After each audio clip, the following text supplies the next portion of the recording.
Fortune teller's business card. Madame Fortuna. You'll see your future. And her phone number.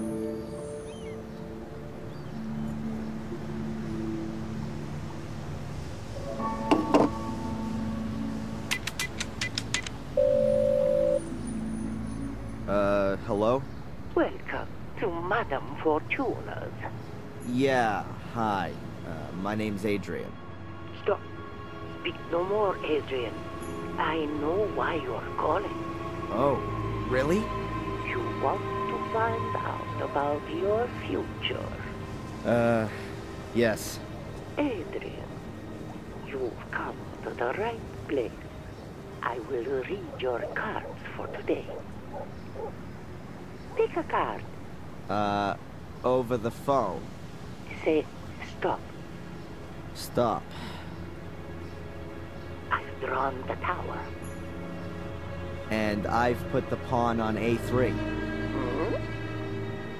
Tarot, Adrian, not chess. There will be drastic changes to your life. I see. Death. Great. You will be ripped apart by wild beasts. Wild beasts? Huh. But Adrian, there is something you can do about it. Really? What then? Stay away from beasts.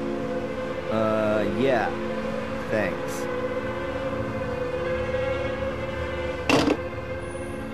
What a load of crap.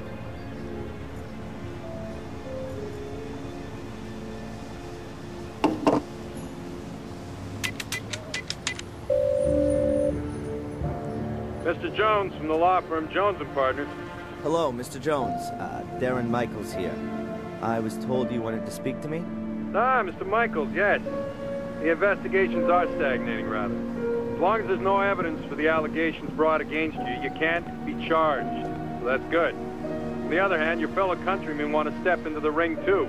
The American embassy is on our backs. That's not so good. And what does that mean, exactly? Well, that you're going to have to sit tight in Willow Creek for quite a while. Inspector Spooner's investigation methods. You implied the last time that you weren't too happy with him? Yes. It seems to me that Spooner isn't really bothered anymore. Inspector Spooner just wanted to produce a guilty party and then get the case closed as soon as he could. He has to produce results so that he can get back to London. But he's rather used up all his ammo. Now he's hoping that the embassy will take the case off him so that he doesn't have to chalk it up as a failure. So he doesn't really seem to be interested in the truth. Well, the truth, Mr. Michaels, as is generally known, is the invention of a liar.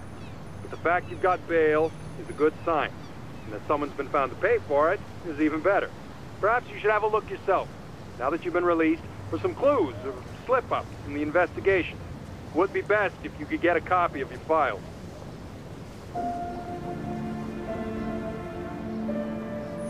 Are you convinced that I'm innocent, Mr. Jones? Of course, Mr. Michaels. Do you think I could represent you if I wasn't? Nevertheless, we should hurry up and find some solid evidence to prove it. This somebody who you maintain means well has paid the bail anonymously. Can you find out who it was? No problem. But it'll take a couple of days.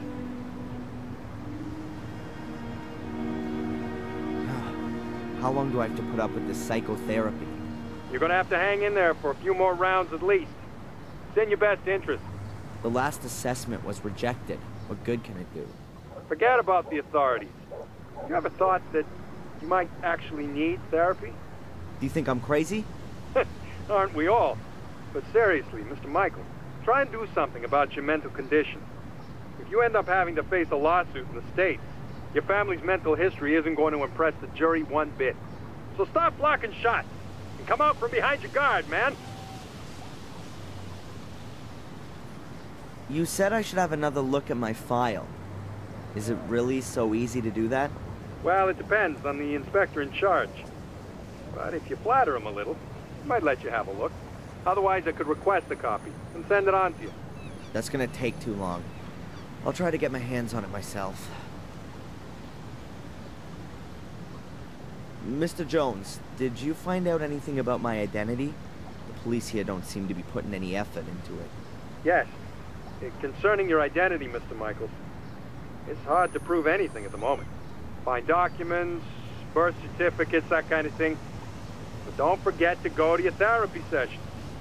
Whatever. I'll be in touch. Keep your head up.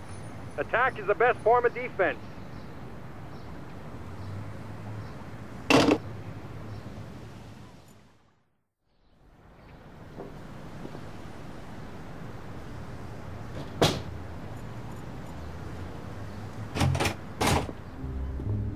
That's Chief Inspector Spooner, the man that made the last 3 weeks of my life a living hell. A real ray of sunshine. Do you have a moment, Inspector? If you're quick. Why do you dislike me? I'm a cop. You're a criminal. Come on, a little bit of friendliness never hurt anyone. Miss Valley was friendly. It wasn't me! How many times do I have to tell you? My doctor, Winterbottom, has she been living in Willow Creek for long? She moved here 10, 12 years ago. Why? Because of the murders? Ask her yourself. What was it that brought you here? I don't know what that's got to do with you. What about your partner? He seems really busy. Zach. He's not my partner, he's my constable. And yes, he's got lots to do, so don't disturb him. And you really don't know who paid my bail? It's paid to the court, not to me. I just got a letter from them saying I should let you go. The guy in the other cell. Is a paragon of virtue. What did he do? He beat up annoying little Americans. Should I let him out? All right. This here village, Willow Creek. Are there many criminals here? Only since you turned up. Does that mean it was quieter before? Not even a little bit of shoplifting? Just normal village life. Punch-ups, rape, and drink driving. So pretty much nothing happening. Can I have a look at my file? Why? Have you forgotten something you've done? Apart from the fact that it wasn't me? No, you can't have a look.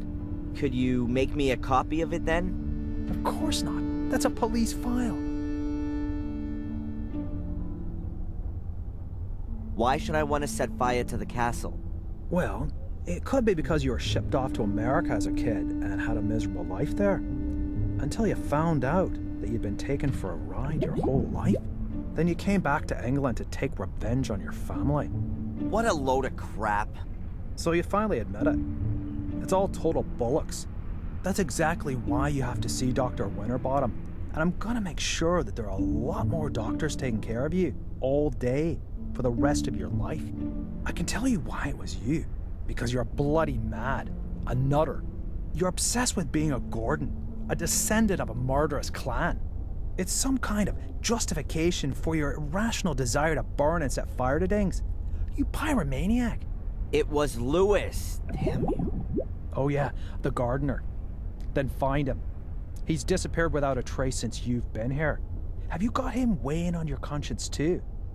Spit it out. Have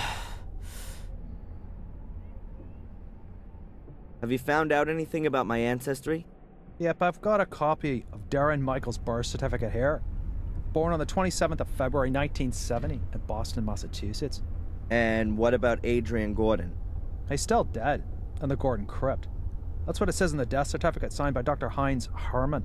Cause of death, 5th degree burns. 5th degree?